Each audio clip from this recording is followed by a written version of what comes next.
अस्सलामु अलैकुम वरहमतुल्लाहि वबरकातुहू। प्यारे तलबा व तालिबात, निसाब के मुताबिक आज जिस मज़मून का हमने इंतखाब किया हुआ है वो है नज़्म। नज़्म के क्या मानी हैं और इसका क्या मफ़हूम है और इसमें किन किन मौज़ूआत का ज़िक्र हमें मिलता है वो आज हम पढ़ेंगे। नज़्म के मानी क्या है? नज़्म के माने हैं तरतीब, आराइश, यकजा करना, मोती पिरोना। मतलब क्या हुआ? मोती पिरोना या यकजा करना या तरतीब देना, इसके क्या माने हैं? इसके माने ये है कि नज़्म जो है, नज़्म में कोई भी किस्सा या कोई भी ख्याल या कोई भी वाक़या या तजुर्बा जो है वो तसलसल के साथ बयान किया जाता है। क्या किया जाता है? तसलसल के साथ बयान किया जाता है। तो मैंने जो यहाँ पे लिखा है आपको समझाने के लिए कि नज़्म के माने हैं तरतीब। क्या है? तरतीब या आराइश, यकजा करना या मोती पिरोना। इसके कई माने हैं तो आप याद रख लीजिए। एक तो है इसके माने क्या? तरतीब। तरतीब क्यों? क्योंकि जब नज़्म का आगाज होता है तो तरतीब का होना इसमें ज़रूरी है। क्या है? तरतीब का होना ज़रूरी है। मसलन अगर ये नज़्म है, इसका कोई उन्वान यहाँ पे लिखा है, ऊपर टॉपिक दिया गया है, फिर जब हम इसकी इब्तिदा करेंगे, तरतीब देंगे। तरतीब क्या है? मिसाल के तौर पर ये पहला शेर है, पहला मिसरा, तो ये हो गया पहला वाला शेर, ठीक है, ये हो गया स्टार्टिंग, इब्तिदा, तरतीब। फिर दूसरा शेर, फिर तीसरा, फिर चौथा, फिर पांचवा, ठीक है। तो ये तरतीब है, सीक्वेंस है, तसलसल है, कंटिन्यूटी के साथ जो है हर एक शेर का होना जरूरी है। तरतीब के साथ, ऑर्डर के साथ। ऑर्डर जब होगा नज़्म में तब जाके हम उसको नज़्म कह सकते हैं। नज़्म होगा जब वहां पर हर एक चीज इंतजाम के साथ, बड़े एहतियात के साथ, बड़े तरतीब के साथ रखी जाती हो, उसी को हम नज़्म कहेंगे। जिस तरह एक माला होती है, यहाँ पे मैंने ये भी माने लिखे कि मोती पिरोना। आप मान लीजिए अगर ये एक माला है और माला में क्या हम करते हैं, उसमें हम मोती पिरोते हैं एक एक करके, तब जाके वो खूबसूरत माला बन जाती है, ठीक है ना।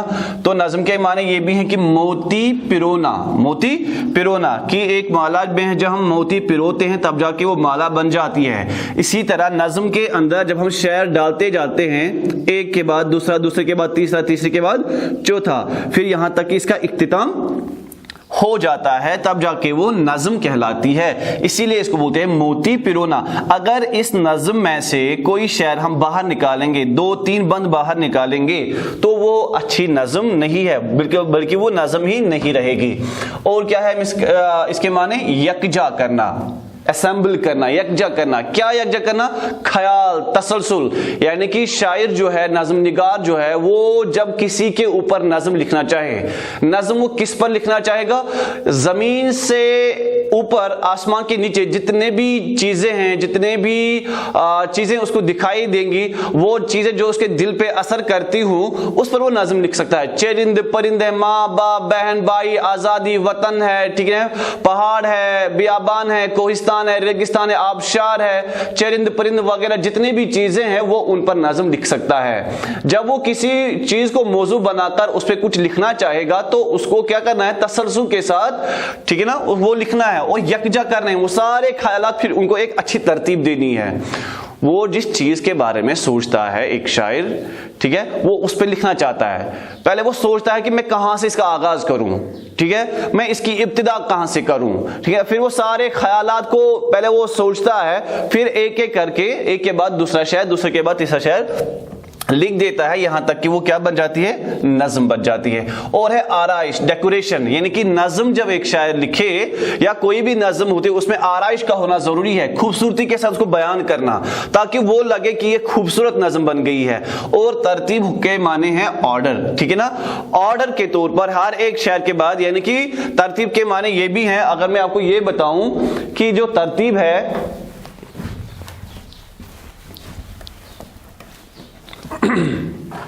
देखिए, नज़्म की पहले जो होती है सबसे ऊपर मजमून होता है। क्या होता है? मजमून। सबसे ऊपर मजमून होता है। पहाड़ और गिलहरी आपका नाम ने सुना होगा, एक मकड़ा और मक्खी ये नाम आपने सुना होगा जो अल्लामा इकबाल ने नज़म लिखी है। जुगनू एक नज़म है, ठीक है, शबनम एक नज़म है, बज़्म अंजुम एक नज़म है। तो ये उन्वानात है ऊपर जिसके ऊपर शायर लिखना चाहेगा, तो जो मजमून होगा सिर्फ शायर जो है वो उसी पर बात करेगा, वो दाएं बाएं नहीं जाएगा, ठीक है ना, वो अपना मोड नहीं बदलेगा, बल्कि वो क्या करेगा, जो उन्वान होगा, जो ऊपर दिया होगा टॉपिक, वो उसी के ऊपर लिखेगा, ठीक है। मगर देखो सबसे पहले इसकी क्या होती है, फिर इब्तिदा नज़म की क्या हो जाएगी, सबसे पहले ऊपर जो होगा वो मजमून होगा या उन्वान होगा, फिर उसके बाद शायर जो आगाज करेगा नज़म का, फिर उसको हम इब्तिदा कहेंगे। क्या कहेंगे, इब्तिदा कहेंगे। दूसरा क्या है, इर्तिका। इब्तिदा के बाद इर्तिका यानी कि डेवलपमेंट, जब नज़म आगे बढ़ जाती है, जब नज़म पहले आगाज उसका जब हो जाता है, फिर उसके बाद जो नज़म निगार है वो फिर आगे बढ़ जाता है, ठीक है। आगे ही पता चलता है जब ना नज़म बीच को पहुंच जाती है, सेंटर में पहुंच जाती है, वहीं पे पता चलता है एक पढ़ने वाले को, क्या पता चलता है कि इस नज़म का मकसद क्या है, ये हमें क्या बताने की कोशिश कर रहा है, तो वह उसको बोलेंगे इर्तिका। डेवलप जब हो जाती है वो। फिर थर्ड वन है इब्तिदा, इर्तिका और ना अंजाम, ठीक है, अंजाम या इख्तिताम, एंड। फिर नज़म का क्या हो जाता है, एंड। फिर जब एंड हो जाता है इसका, फिर उसके बाद याद रखो कि फिर इसका होता है मरकजी ख्याल,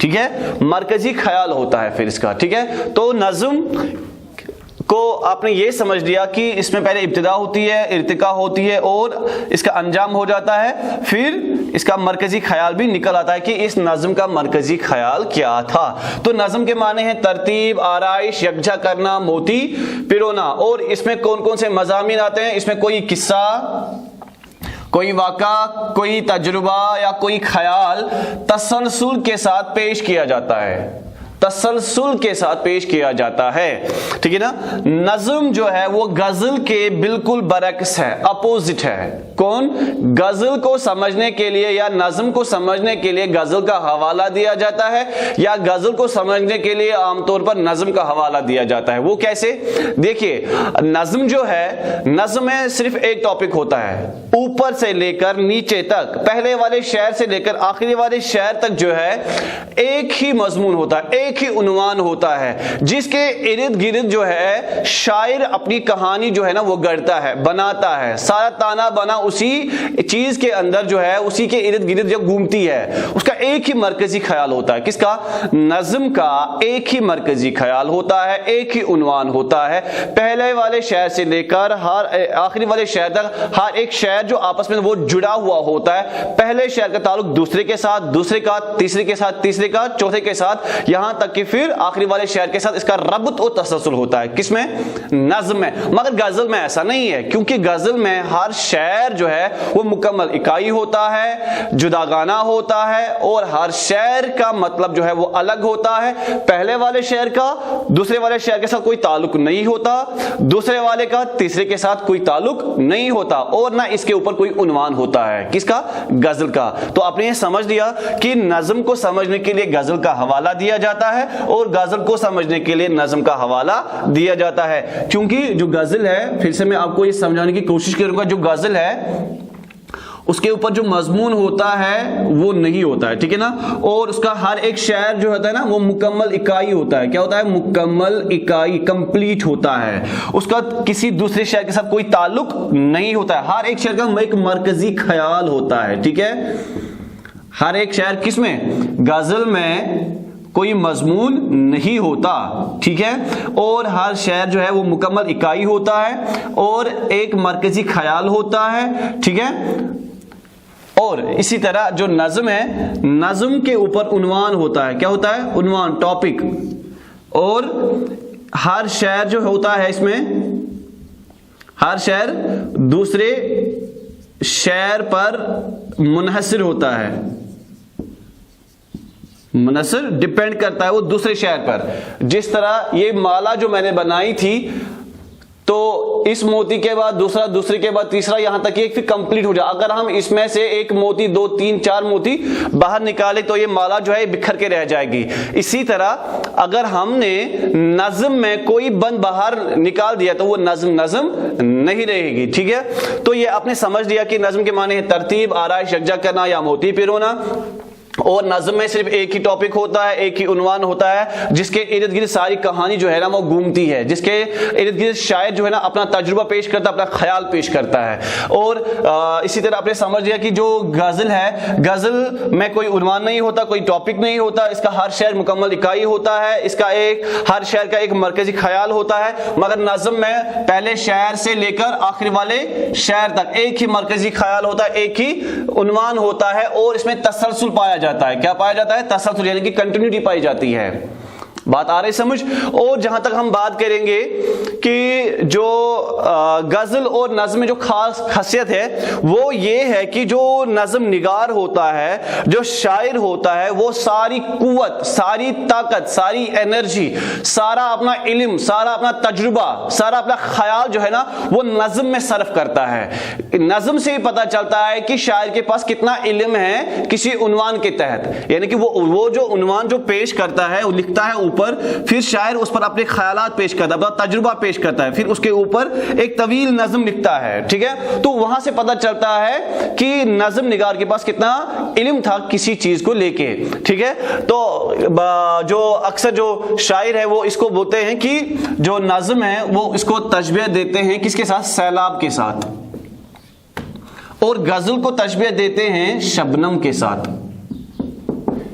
وہ کیا بتاتے ہیں کہ غزل کس کی طرح ہے؟ ایک شبنم کا ایک قطرہ ہے جس میں ایک بڑے سے دریا کو چھوٹے سے کوزے میں بند کر دیا جاتا ہے. مگر جو شاعر یہاں پہ نظم نگار جو ہوتا ہے نا وہ کوزے کو کیا سمندر بنا دیتا ہے. وہ ایک چھوٹے سے خیال پر, چھوٹے سے مضمون پر اتنا گفتگو, اتنا بحث و مباحثہ کرتا ہے, اتنا مکالمہ نگاری کرتا ہے کہ وہ طویل نظم بن جاتی ہے, کھل کے وہ بحث کرتا ہے, وہ نظم بن جاتی ہے ایک سیلاب کی طرح.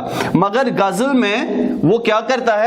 وہ بڑے سے ایک مضمون کو, بڑے سے خیال کو چھوٹے الفاظوں میں پیش کرتا ہے. تو یہ نظم کی خصوصیت ہے اور غزل کی خصوصیت ہے.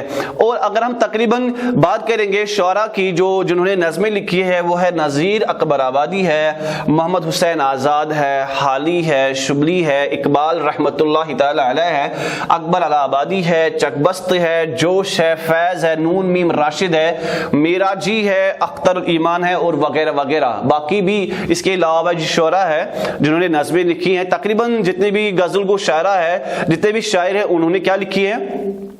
انہوں نے نظمیں لکھی ہے. تو جو نظم کے جو مضامین ہیں وہ لامحدود ہے. تو میں نے بتایا تھا آپ کو لامحدود سے مراد یہ ہے کہ زمین کے اوپر, آسمان کے نیچے جتنے بھی چیزیں ہیں, چاہے وہ چرند ہو, پرند ہو, نباتات ہو, حیوانات ہو, آبشار ہو, کوہستان ہو, صحرا ہو, بیابان ہو, پیڑ پودے ہو, جتنے بھی چیزیں ہیں شاعر جو ہے وہ ان پر نظم لکھ سکتا ہے, چاہے وہ شبنم کا ایک قطرہ ہی کیوں نہ ہو, اس پر بھی شاعر اپنے خیالات کا اظہار کر سکتا ہے, مگر تسلسل کے ساتھ, ایک ربط کے ساتھ. ٹھیک ہے, تو نظم کی جو ہے وہ مختلف اقسام ہوتی ہے. مربع ہے, مخمس ہے, مسدس ہے, مسمن ہے, مؤثر ہے. ٹھیک ہے, یہ قسمیں ہیں کس کی؟ جو نظم ہے ان کی یہ اقسام ہے.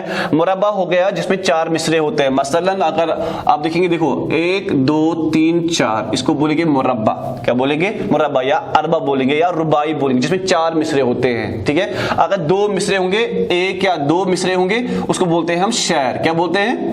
شعر. اگر 3 ہوں گے, کیا ہوں گے؟ 3 ہوں گے, 1 2, تو دوسرے کا حیت اس طرح ہوگی, اس کو بولیں گے مثلث. کیا بولیں گے؟ مثلث اس کو بولیں گے. ٹھیک ہے, تو اس کو بولیں گے اربع جس میں 4 مصرے ہوں, یعنی کہ 2 شعر. اس میں مثلث کو بولیں گے جس میں 1 شعر اور 1 مصرع ہو, اس کو بولیں گے مثلث. ٹھیک ہے نا. اب جس میں 5 مصرے ہوں, مثلا 1 2, یہ ہو گیا 1 شعر. ٹھیک ہے, یہ ہو گیا دوسرا شعر, اور یہ جو آخری والا شعر یہ نا مصرع ہوگا وہ کچھ اس طرح سے ہوگا, اس کی حیت اس طرح ہوگی, سٹرکچر اس طرح ہوگا. تو یہاں سے لے کر یہاں تک, یعنی کہ یہ ہو گئے 2 شعر, 1 2, اور ہو گیا مصرع 1, 2 شعر اور 1 مصرع, اس کو بولیں گے مخمس. کیا بولیں گے؟ مخمس. اب اگر 6 ہوں گے, 1 شعر, دوسرا شعر, تیسرا شعر کچھ اس طرح سے ہوگا. آپ نے وہ نعت پڑھا ہوگا, وہ نبیوں میں رحمت لقب پانے والے مراد غریبوں کی बर लाने वाले, वो तो आपने सुना होगा, पढ़ा भी होगा। उसकी हैयत क्या है? उसकी हैयत है जिसमें उसमें 3 शेर है, 1 2 3, इसको बोलेंगे मुसद्दस। क्या बोलेंगे? इसको बोलेंगे मुसद्दस, जिसमें 6 मिसरे हों।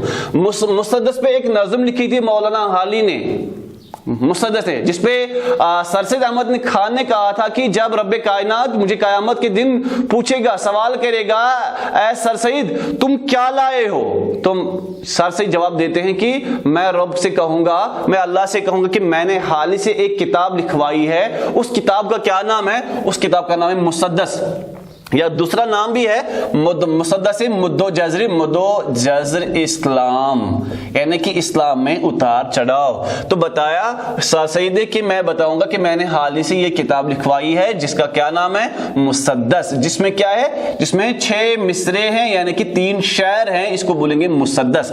इसी तरह जिसमें 7 होंगे उसको बोलेंगे मुअस्सर, जिसमें 8 होंगे उसको बोलेंगे मुस्मन। ठीक है, तो ये मैंने आपको बता दिया नज़्म के बारे में, चंद मालूमात आपने आज समाअत की। उम्मीद करता हूं कि आपको ये सारा कुछ जो है वो समझ में आया होगा। तो आज के लिए इतना काफ़ी है। अस्सलामु अलैकुम व रहमतुल्लाहि व बरकातुहू।